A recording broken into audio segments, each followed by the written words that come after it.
আসসালামু আলাইকুম গাইজ, আশা করি তোমরা সবাই ভালো আছো। আজকে আমি তোমাদের সাথে ছোট্ট একটি ভিডিও নিয়ে চলে আসলাম।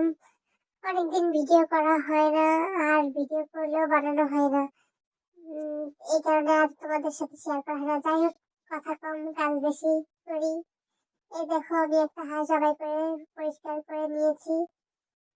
কিন্তু আমি না, কি বলবো তোমাদের, আমি হচ্ছে ভিডিও করতেছিলাম মাঝে মাঝে থেকে যে আমি ভিডিও করতে, আমি জানি আমি ভিডিও করতেছি, কিন্তু আমি দেখি মশলাপাতি দিয়ে সবকিছু দিয়ে আমি মাখাই যখন হাঁসটাকে এরকম অর্ধেক রান্না করা হয়ে গেছে, তখন আমি দেখি কি আমি ভিডিও করছি, ঠিক আছে, কিন্তু একটা ভিডিও আমি সেভ করিনি, সব কয়টা ভিডিও ওরকম ডিলিট হয়ে গেছে।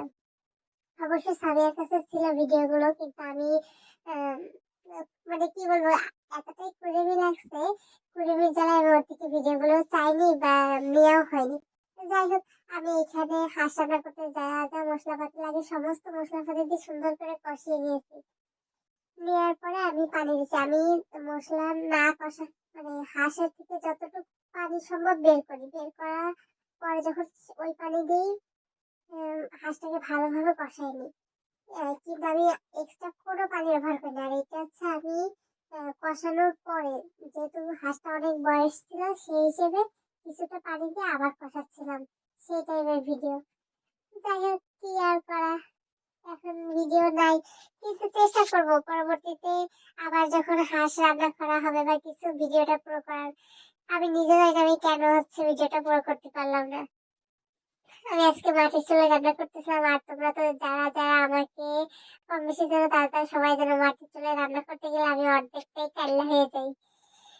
কারণ মাটির চুলা আমার এত ভালোবাসে যে আমার পুরোটাই কালিতে গোসল করাই দেয়।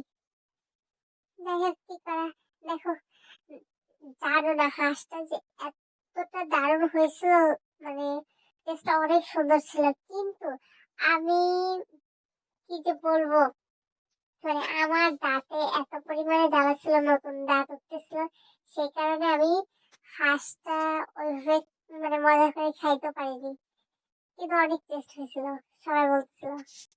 দেখো, এই যে একদম কুক হয়ে গেছে।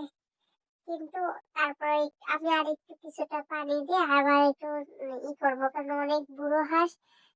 তারপর চুলায় আগুন তো অনেক জোরে জ্বলে, এই কারণে তাড়াতাড়ি পানিটা শুকায় যায়। যে আমি আর একটু পানি দিয়ে কষাচ্ছিলাম ভালোভাবে, কিন্তু আমি এক ফোঁটাও পানি রাখবো না। কারণ আমার হাঁসের গোশতটা যতটা ভুনা ভুনা হবে আর পানি ছাড়া হবে, আমার ততটাই ভালো লাগে। এই কারণে আমি হাঁসের গোশতে এক ফোঁটাও পানি রাখিনি। আর এই দিন সবাই আমাদের বাসায় ছিল, আমার বড় আপুরা, ওদের ওদেরই হাঁস, ওদের দাওয়াত দেওয়া ছিল, তো এই কারণে হচ্ছে সবাই একসাথে ছিল, তাই আমি কিছু তরি তরকারি আলাদা করে রান্না করে নিয়েছিলাম। আর এই হাঁসটা সবাই শেষে রান্না করতেছিলাম।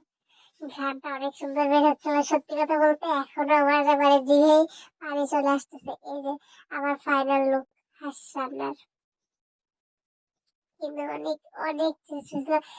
কি বলবো, আমি ভিডিওটা কি করে করতে পারলাম না আমি নিজে জানি না। আমি পরবর্তীতে আমি পরবর্তীতে আমি সামিয়াকে বলতেছিলাম, সামিয়া দেখ, আমি ভিডিওটাই করতে পারলাম না। এটা হচ্ছে সামিয়ার আব্বুর জন্য ভাসছিলাম এই পিসটাই, তাই সেই পিসটা ছোট্ট করে একটা ক্লিপ রেখে দিছি। যাই হোক, আমার ভিডিওটা যদি তোমাদের একটু ভালো লাগে, আমাকে অবশ্যই অবশ্যই তোমরা সাপোর্ট করবে আর আমার পাশে থাকবে।